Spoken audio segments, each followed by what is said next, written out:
نحمده ونصلي على رسوله الكريم بسم الله الرحمن الرحيم. We greet you on this, the 15th day of the month of Dhul Qa'dah of the year 1445 from the ancient and famous city of Fes in Morocco with Assalamu alaikum wa rahmatullahi wa barakatuh. I am honored to be here today, and largely because of the effort of my dear student Samir Khan, who is connected through his mother's sister, with the family of my dear teacher of blessed memory, Maulana Dr. Muhammad Fadlur Rahman Ansari, rahimahullah. It is the first time I'm coming to Morocco, and we thank Allah who has made this visit possible. What Samir has been doing is studying Islamic eschatology and teaching Islamic eschatology. And he has already attracted a number of others who are willing to learn and to study Islamic eschatology. Not only is he teaching Islamic eschatology and studying it, but he is living here now in Fes, and he is willing to assist all those who want to make hijrah and leave Britain, for example. He was living in Britain. I was born in Britain. But he left Britain, he married a Moroccan girl, and he's here living in Fes. And today I went with him for the Salatul Jummah in a beautiful masjid which was packed to capacity. And I then drove around in Fes, and we saw that there is a possibility for people who want to make hijrah out of Europe to come to Fes. And he was willing to assist them in making that move to Morocco. So we are happy to be with Samir today. It's my honor to be able to assist others, particularly in the West, who would like to make hijrah to Morocco, to Fez. This is where Allah has brought me, and we are establishing a community here of muhajirun, immigrants, and ansar, helpers. Just like in the seerah, the lifetime of the Prophet Muhammad sallallahu alayhi wa ala alihi wa sahbihi wa sallam, we invite you to Fez, marhaban bikum, and may Allah subhanahu wa ta'ala allow us to raise the kalima of la ilaha illallah, the kalima of truth and justice. Barakallahu feekum. Assalamu alaikum wa rahmatullahi ta'ala wa barakatuh. MashaAllah. Samir would like to make some comments on my book which I wrote many, many years ago, Jerusalem in the Quran. Over to you, Samir. I would like to read a short passage from Sheikh Imran Hussein's book entitled Jerusalem in the Quran, and ask him for some comments on this particular passage of his book in light of current events. When the Jews rejected Jesus alayhi salam as the Messiah, and subsequently boasted that they had killed him, they remained convinced that the advent of the promised Messiah, and with him the return of the golden age of Judaism, was still to come. They believed that the return of that golden age required, among other things, the following: that the Holy Land would be liberated from the control of Gentiles, that the Jews would return to the Holy Land from their exile in order to reclaim it, that the state of Israel would be restored, that the temple or masjid would be restored for the Jewish worship of the God of Abraham, that Israel would eventually become the ruling state in the world in a manner similar to that achieved in the age of David alayhi salam, and Solomon alayhi salam, that a Jewish king who would be the Messiah would rule the world from the throne of David alayhi salam, i.e. from Jerusalem as the ruler of Israel, and finally that his rule would be eternal. Your comments, Sheikh. Barakallah feek. Bismillah ar-Rahman ar-Rahim. The Jewish people were formerly known as Banu Israel. And at that time when they were known as Banu Israel, Allah gave a promise to them. This promise was delivered to them after the holy state of Israel had been established by Nabi Dawood and Nabi Sulaiman alayhim salam. And after that state had collapsed upon the death of Nabi Sulaiman alayhi salam, and after it had been attacked and destroyed by a Babylonian army, and the Israelite people had been enslaved and taken into exile in Babylon. All of this is Jewish history, but also it is covered in the Quran. It was at that time when they were in Babylon that Allah subhanahu wa ta'ala delivered a promise to them through His prophets, that He was going to send someone who would be known as the Messiah, and that He would be their prophet, and that He would restore the golden age when the holy state of Israel was established in the Holy Land, and it had become the ruling state in the world, and the Israelite people will once again rule the world. This was the promise which was delivered to them about the advent of the Messiah. And we know that Allah allowed him to return to the Holy Land after some time in exile in Babylon. And we know that the temple was rebuilt, but the Holy Land remained under Roman rule. And we know that Allah did send the Messiah to them, but He tested them. Some of them passed the test, and they accepted Nabi Isa alayhi salam, Jesus, the son of the Virgin Mary, as the Messiah. But others failed the test because they said, وَنَعُوذُ بِاللَّهِ مِنْ هَذَا. He's a bastard because his mother was not married. Allah tested them and they failed the test. Nabi Isa alayhi salam, when he became an adult, he said, I am the Messiah. But they rejected him. They rejected him, among other reasons, because Allah tested them, as I said earlier, and they failed the test.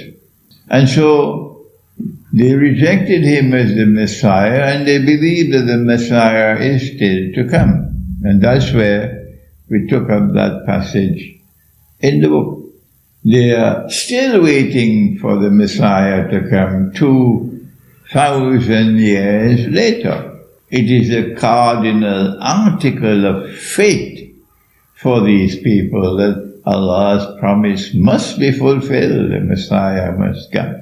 After the attempted crucifixion, Allah no longer refers to them as Banu Israel.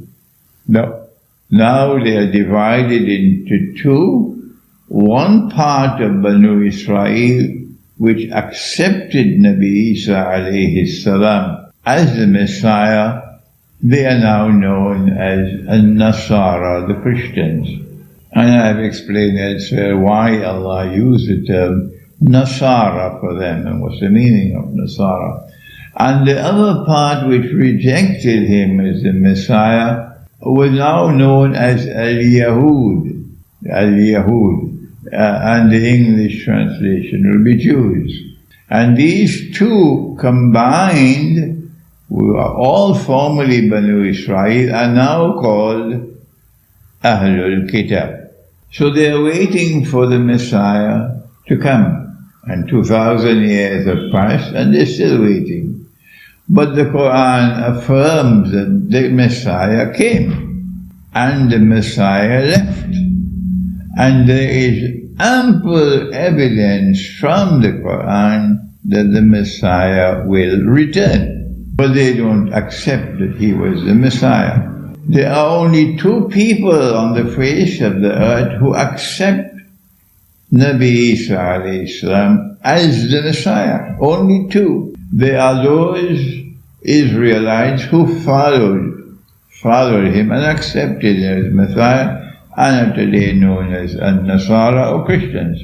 And there is the Ummah of Muhammad, Allah's blessing be upon him, who because of the Quran, they also accept him as the Messiah. Both the Quran and the Christian community, both of them have this belief that before the Messiah returns, Allah is going to send someone whom Allah has created. And he is an evil being. Can Allah create an evil being? The Quran says, أعوذ بالله من الشيطان الرجيم قل أعوذ برب الفلق من شر ما خلق. Yes, the Quran has affirmed that Allah can create evil, and if He can create evil, then He can create an evil being. And that evil being, our Prophet has described him as Al-Masih al-Dajjal. Dajjal, the evil being who has a PhD in deception and who wants to impersonate the Messiah. So he's the great pretender, the great impersonator. And he will be sent into the world. And he will make his appearance as a human being eventually, just before the true Messiah is to come. And when the true Messiah comes, he's going to kill this false Messiah. And now what we have is a process known as logical deduction. It is a part of the process of thinking that we should be able to deduce matters logically. That is part of the process of thinking, logical deduction. And Allah Ta'ala has affirmed again and again in the Quran that He sent the Quran لِقَوْمِ يَتَفَكَّرُونَ. He sent the Quran to people who think. And He condemns those who don't think. إِنَّ الشَّرَّ الدَّوَّابِ عِنْدَ اللَّهِ ثُمَّ الْبُكْمُ الَّذِينَ لَا يَعْقِلُونَ.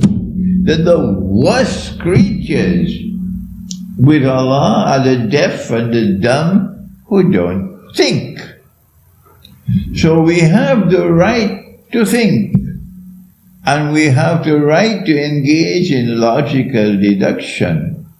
But when we do so, the sheep and the cattle who refuse to think, show me the hadith, show me the hadith, show me the hadith, we don't have time to waste with them.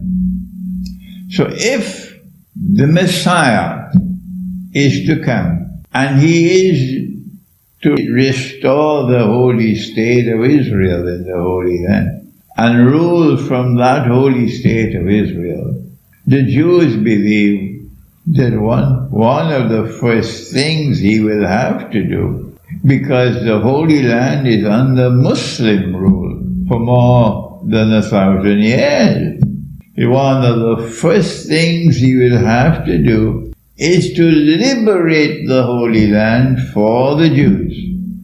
Has this happened as yet? Unless you're eating your couscous and going home and sleep, of course everybody would know.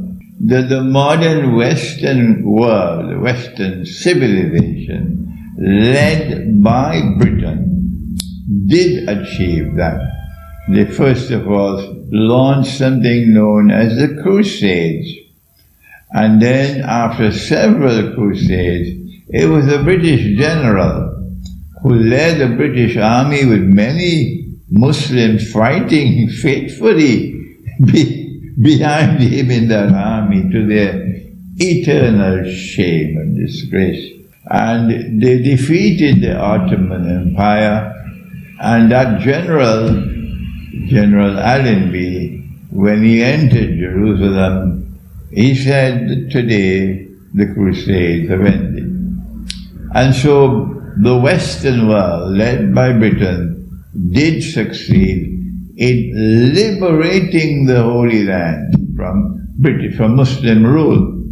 Number two, not only must the Holy Land be liberated, but since Allah had expelled the Jews and banned them from returning, the Jews must first be brought back to the Holy Land. And in the Quran we know that it is Gog and Magog who will take a people back to a town which Allah destroyed. And we have identified that as Jerusalem. So when the Western world liberated the Holy Land in 1917, they then spent the period from 1917 to 1948 of 30 years, and they brought Jews back to the Holy Land. But the Jews who were brought back to the Holy Land were not Banu Israel. They had no genetic links at all with the Israelite people. These were European peoples who had converted to Judaism. So European Jews, not Banu Israel. But since the Quran no longer uses the term Banu Israel, the implication is that you can be a Jew and not be an Israelite. You can be a Christian and not be an Israelite. That is why the Quran no longer uses the term Banu Israel. So the Jews are brought back to the Holy Land and they reclaim it as their own. But that's not enough. They have to restore a holy state of Israel in the Holy Land. And in 1948, that's what they did. And a state of Israel was established. And it was a secular state, but they said this is Holy Israel. But not only that, they need to establish Holy Israel and make it a ruling state in the world. And we have mentioned in the Quran, in Surah Al-Mursalat, the shadow with three parts. We have identified it with Pax Britannica, Pax Americana. And we are now located at a moment in time when Pax Americana must make way for Pax Judaica. That's why Israel is flexing her muscles at this time, so that Israel can replace the United States as the next ruling state in the world. And when Israel claims to be the next ruling state in the world, which is after the Great War, it is only at that time that the shadow will disappear. And we have interpreted the shadow to be Dajjal, the false Messiah. And then he will make his appearance in human form. And from Jerusalem, he will declare, Ana al-Masih. And all the Jews who lack the capacity to see with the internal eye, basar, they will be deceived and they will accept him as the Messiah. It was at that time, after he has completed his mission, that Allah will then send, number one, the Imam al-Mahdi, alayhi salam, and then after that, Nabi Isa alayhi salam will return, and he will then kill Dajjal. And after he kills Dajjal, then Gog and Magog will be destroyed by Allah himself in Jerusalem.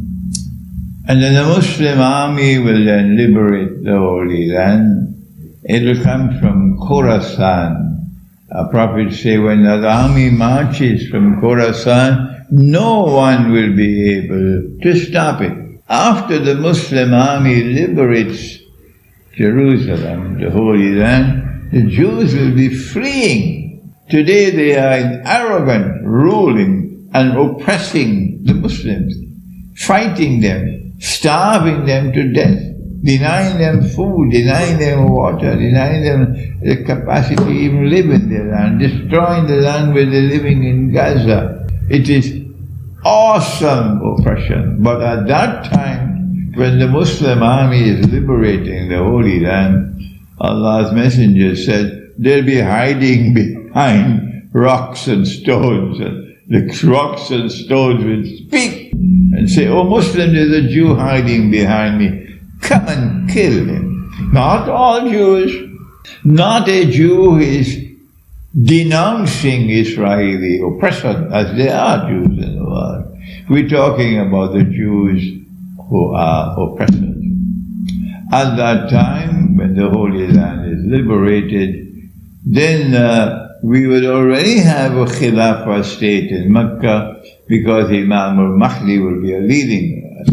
And there will now be another Khilafah state in Jerusalem, because Nabi Isa alayhi salam is not sent to the Ummah of Muhammad alayhi salatu wasalam. Be careful, be careful, be careful to remove this brainwashing which has taken grip of the Muslim mind. It is Allah who decides, not you. And Allah has decided that Nabi Isa alayhi salam was to be sent to one people. Ya Bani Israel, inni Rasulullahi ilaykum. This is the Quran declaring that Jesus is sent to the Israelite people.